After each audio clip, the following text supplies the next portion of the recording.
Imagine paying $200 and getting permission to take millions of gallons of water every single day.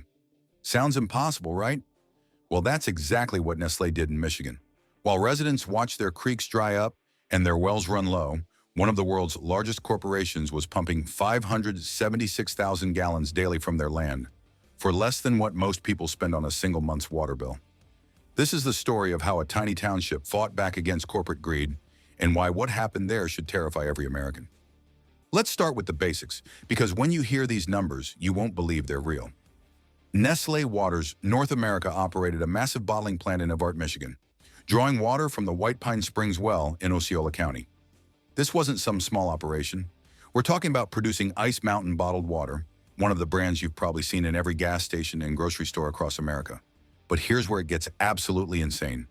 The permit fee structure that made this possible wasn't just cheap, it was criminally cheap. Nestle secured a permit from Michigan's Department of Environmental Quality to pump 400 gallons per minute. That's 576,000 gallons every single day. And the annual fee? $200. Now you'd think that when the company wanted to increase their pumping from 250 to 400 gallons per minute, someone would pump the brakes. And the people tried. When Michigan's regulators opened up public comment, the response was overwhelming. But what happened next reveals something dark about how our government really works. Something that should make your blood boil.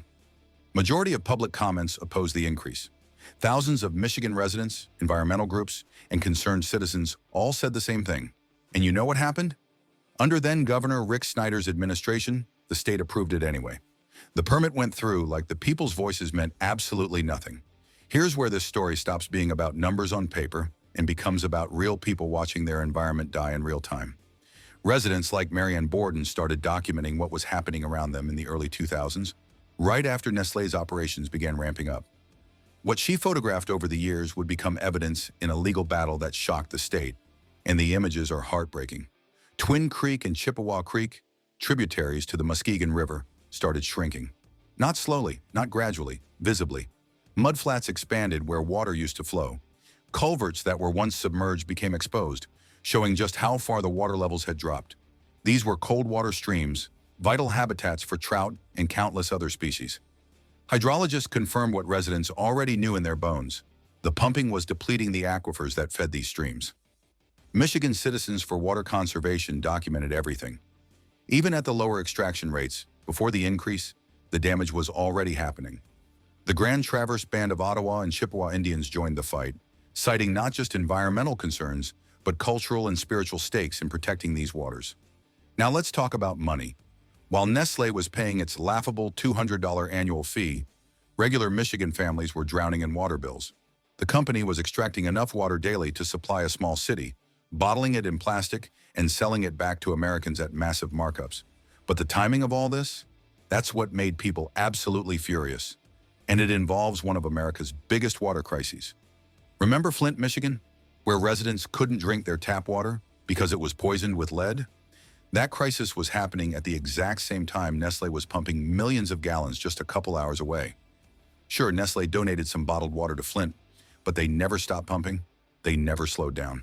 While Flint residents were bathing in bottled water and kids were getting lead poisoning, Nestle was making billions from Michigan's groundwater, paying basically nothing for the privilege. The optics were catastrophic. It looked exactly like what it was: exploitation. Of course, Nestle didn't just sit back and take the criticism. The company maintained they were following all the rules, that their extraction was sustainable, and that studies showed no significant environmental harm.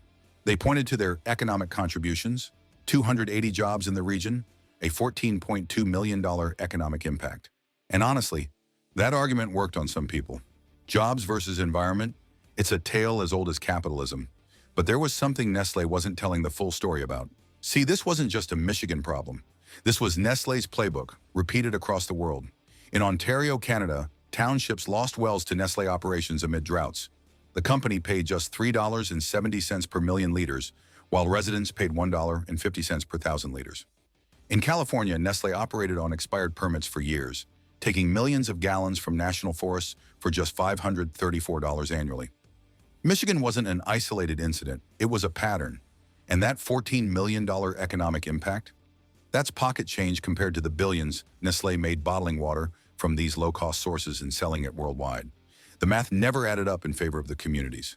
The people of Osceola Township weren't just going to roll over, though. They found a way to fight back that Nestlé didn't see coming. Instead of just protesting or filing environmental complaints, they went after the infrastructure. And did this legal strategy work? It actually worked, at least partially. Osceola Township denied zoning approval for a booster pump station that Nestlé needed to expand operations. The company appealed, of course, but here's the beautiful part. Michigan's Court of Appeals ruled that Nestlé's operation was commercial, not a public utility. That meant they didn't get special protections. The township won. Nestlé eventually abandoned their appeals for that particular expansion. It wasn't a complete victory, but it was something. It proved that these massive corporations aren't invincible. Meanwhile, environmental groups like Michigan Citizens for Water Conservation and FLOW kept up the legal pressure, filing suit after suit claiming irreversible damage to aquifers and streams. Courts dismissed most of these challenges on procedural grounds, and by 2018, the state permit was upheld. But the activists didn't quit. Fast forward to 2021, and Nestlé sold its North American water operations to a company called Blue Triton Brands. You might think that would change things, that maybe new ownership would mean new practices. The extraction continued under those same legacy permits. But there was a twist that showed just how broken the system really is. Blue Triton reduced their pumping capacity to 288 gallons per minute. Sounds good, right? Like they were being responsible? But here is the twist. They did it specifically to stay under the threshold that would trigger stricter permit requirements. It was a loophole, pure and simple. They were still taking millions of gallons, still paying basically nothing, but now they could avoid tougher regulations and monitoring. The creeks were still suffering. The aquifers were still depleted. In 2020, when Blue Triton sought approval for continued operations, over 80,000 comments opposed it. Once again, Michigan's Department of Environment, Great Lakes, and Energy dismissed the public outcry. The pattern was clear. Corporate interests trumped community voices every single time. This case exposed just how broken America's water policy really is. Michigan, sitting on the Great Lakes, home to 20% of the world's fresh surface water, couldn't protect its own communities from corporate extraction. So what are the implications of this? Well, they're terrifying, because it's happening in your state too, whether you know it or not. The legal framework favors bottlers over residents. States charge minimal fees that barely cover paperwork, while families pay thousands in utility bills for the same resource. The Great Lakes Compact was supposed to protect these waters, but it had loopholes big enough to drive a truck through. Bills were proposed to close these gaps, to impose royalties per gallon, to require stricter environmental assessments, to mandate tribal consultations. Most of them stalled. The public trust doctrine, the idea that water is held in trust for all citizens, gained some legal traction, but not enough to stop operations like Nestlé's. Meanwhile, climate change is making water scarcity worse everywhere. The streams that Nestlé drained, they're not coming back. The aquifers that took thousands of years to fill, they're depleted. And while Nestlé and Blue Triton made billions, local residents are left with the environmental bill. And here's what you need to understand. This isn't just about one company in one small Michigan town. This is about a fundamental question facing America right now. Is water a human right, or is it a commodity to be bought and sold to the highest bidder? Nestlé's former CEO once said water isn't a human right, that it should be privatized and given a market value. And their actions in Michigan proved they meant it. They found places where the laws were weak, where the permit fees were negligible, where rural communities had small voices, and they exploited every advantage. The people of Osceola Township are still fighting. Activists across Michigan and the country are demanding reform. Some states are starting to listen. Oregon passed laws restricting bottled water extraction. Other states are considering similar measures. But it's slow, too slow for communities watching their water disappear. So here's my question for you. What's your water worth? Because somebody's already decided, and you might not like their answer. If this story made you angry, if it opened your eyes to how vulnerable our water resources really are, do me a favor, hit that subscribe button. We need to keep telling these stories, keep exposing these practices, and keep fighting for communities that deserve better.